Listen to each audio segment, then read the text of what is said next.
Welcome back to Beyond the Boundary Live. Today we chat with a player who's been in super form for 3-4 years now, I think. She's good with the bat, with the ball, on the field, and now you can even find her at the coin toss. Now we have been hyping this conversation for a long time, so everyone tuning in knows exactly who I'm talking about. Sophie Devine, welcome to the live chat. How was your day and how are you doing? Yeah, thanks for having me on. I'm really excited to be here. I've actually just wrapped up training here for my local team here in New Zealand at the Wellington Blaze. We're obviously smack bang in the middle of our domestic T20 competition at the moment. So, yeah, it's pretty busy at the moment. Yeah, and I know it's late in the New Zealand, so thank you for coming on for this chat. Now, a lot of people are tuning in, and they're going to come after me if I don't ask you this. But a 36 ball 100, fastest women's T20 100. I mean, at one point, I couldn't tell whether it was the match, highlights, replays. Can you just talk us through that innings? Because, I mean, did you have a flight to catch, or was something on TV that you just couldn't miss because you just completely flew through that run chase? Yeah, it was a pretty incredible innings now looking back on it. I'd actually just got released from quarantine. Obviously, when you fly back into New Zealand, you have to do 14 days quarantine. So I was locked up in a hotel, didn't have my cricket gear with me. So I was pretty excited to get out. I think it was 3 or 4 days after being released from hotel quarantine. So I was certainly very excited to be back out on the cricket field. And I think it was just one of those innings where everything seems to come off. Found the middle of the bat. I thought it was a beautiful wicket down in Dunedin, slightly shorter boundary on one side, so probably targeted that a bit more than the other side. And we hear about athletes being in the zone where you just feel invincible. Can you just describe what that feels like? You're on the field and everything's just coming out of the middle of the bat. Yeah, it's probably not that interesting because there's actually not much going on. I know certainly for me, my mind's very clear. I'm not really thinking about anything. There's definitely no mumble jumble going on in my mind. It's just keeping things really simple as watching the ball straight onto the bat, which you'd think, every person that plays cricket should do. But certainly when you're in that mindset, it's just nice to sort of be in the zone and focused every ball. And I think trusting the process is what everyone talks about. I wanted to ask you, is the mindset different when you are chasing versus when you're setting the score? I think there's definitely different approaches to it. For me, it's probably looking at the game situation and what's required. Obviously, if you're setting, you've almost got a clean slate, so you got to be able to adapt and adjust quickly to what's going on with the conditions, the opposition, who they're bowling, even things like the wind, the ground dimensions are really important, and you have to adapt quickly. With chasing, obviously, you know what you have to go after, and so for me, sometimes chasing can be a bit easier because you know exactly what you have to go at in terms of run rates. And certainly for me, usually opening the batting, it's I'm the one that wants to make, a real impact at the top.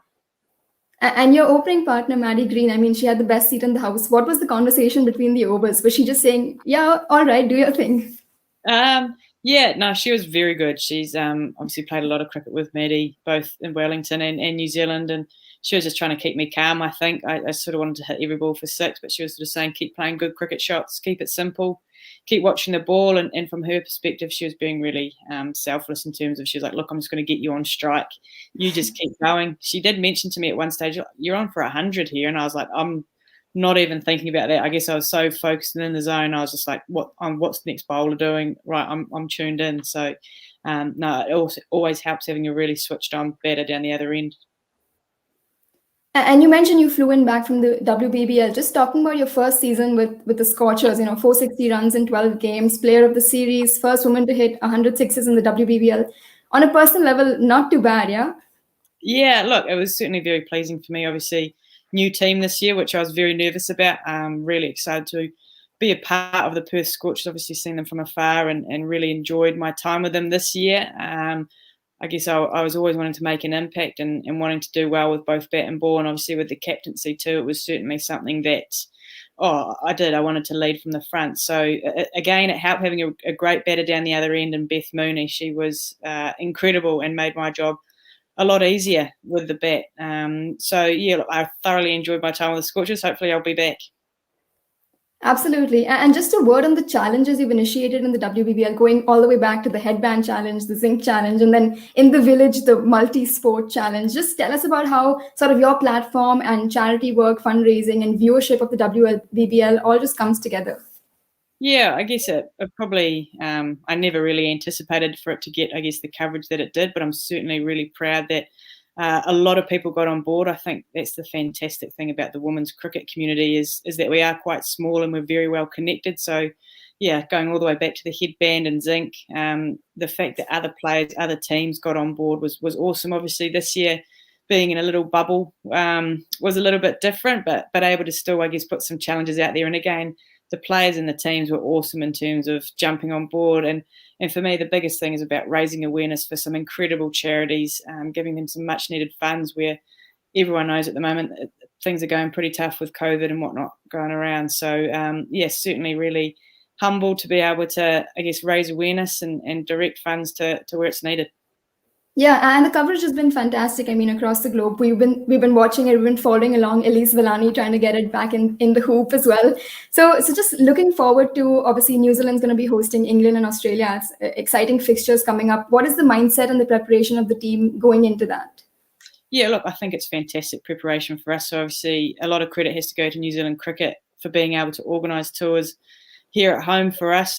We know that people have had real challenges trying to get international cricket back up and running.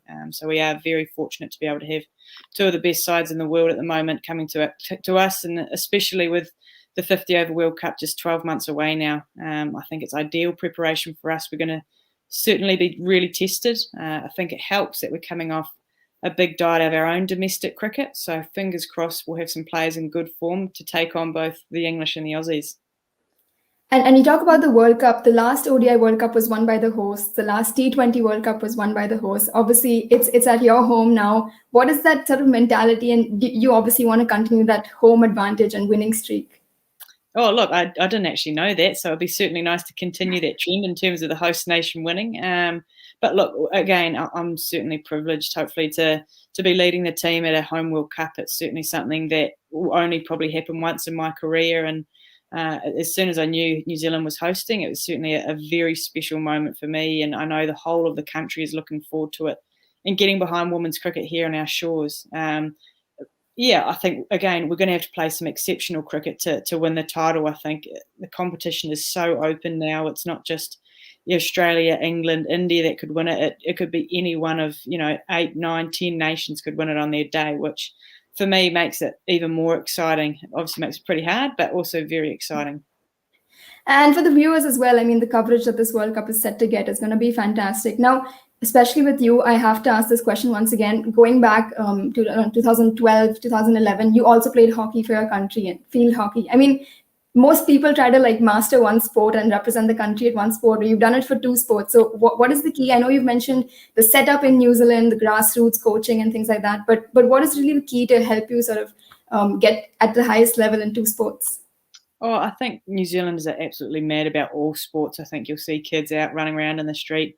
Doesn't matter whether it's with a cricket ball or a hockey stick. At basketball, obviously, we're really fortunate in our White Ferns environment. I mean, Susie Bates obviously went to the Olympics with basketball for New Zealand. So we've certainly got some multi-talented athletes in our side. And I think it's just part of our culture. It's part of our DNA that you grow up playing every sport under the sun. So it's certainly just the way we are here in New Zealand. And I think we're really fortunate, I guess.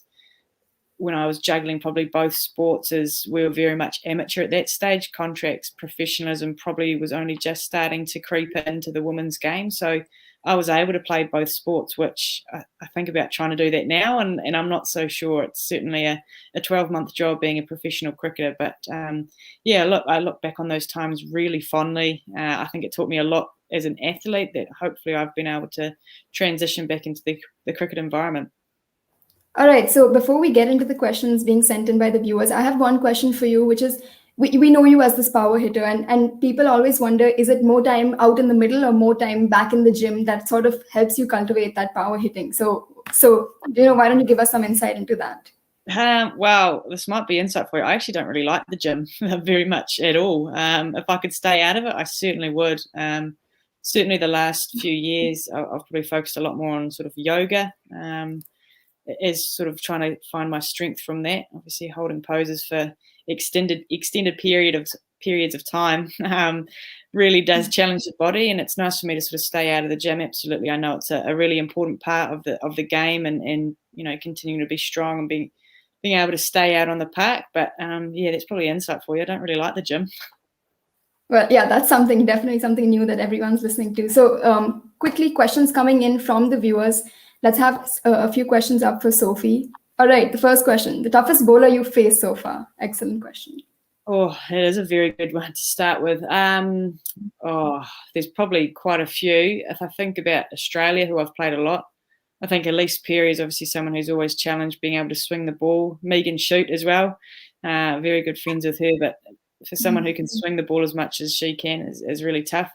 I think from India, Julan Goswami, with her height, she can make any batter feel uncomfortable. So, yeah, there's certainly a lot of bowlers that trouble me.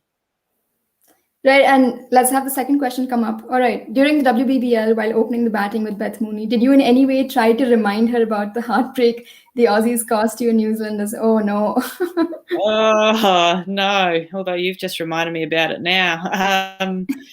No, I think it's great. I think the amazing thing about these T20 competitions is that you get to know these opposition players, obviously like Beth Mooney. I'd only ever played against her, when we played Australia, and it's similar with the Women's Challenge and the Kia Super League and the 100 coming up. You sort of build relationships with these people, so there's definitely a little bit of banter. I didn't bring that up because I think I would cry. All right, the next question is, tell us about your batting while you're the skipper of the side versus as your non-captain. I think being a batter and captain is probably a little bit easier than being a bowler and being captain. I've certainly had some challenges, I guess, knowing when to bowl myself and when to bowl others. But as a batter with captaincy, it's certainly, I just want to go out and lead by example, lead from the front. If I can show the rest of the team the way I want them to go about their innings, then that's certainly what I want to do. Okay, that's interesting. Next question coming up. Who is your favorite batting partner? Wow, excellent questions. Oh. I'm going to get in trouble here because I'm going to say someone or forget someone, and they'll hit me up. Look, I've spent a lot of time batting with Susie Bates. She's certainly someone, not just for New Zealand, but obviously spent a lot of time at Adelaide Strikers with her. I'll probably have to say her, I think. We're going to wire this to Beth Mooney right after this call very soon. The next question is, what's the most weird bowling action you ever faced, whether it's in international or domestics? Oh,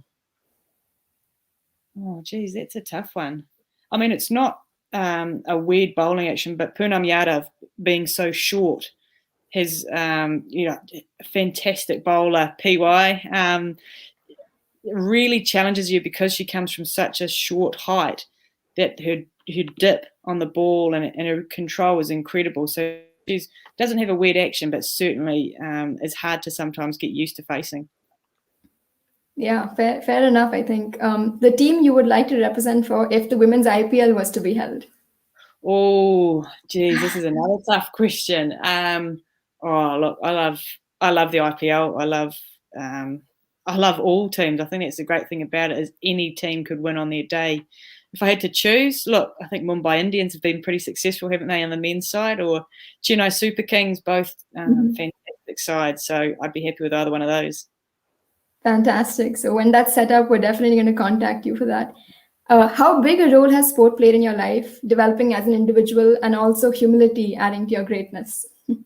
Yeah, look, I think sport is a massive part of my life. Like I mentioned earlier, sport with New Zealanders is, part of our DNA. And I think it's taught me a lot about me and life and the sort of person I want to be. I certainly hope once I finish playing cricket and may not be involved in cricket or sport for that matter, I hope I can take the skills that I've learned, teamwork, work ethic, communication. I hope I can take that into the business world or whatever I end up doing. But it certainly taught me a lot about myself and my teammates.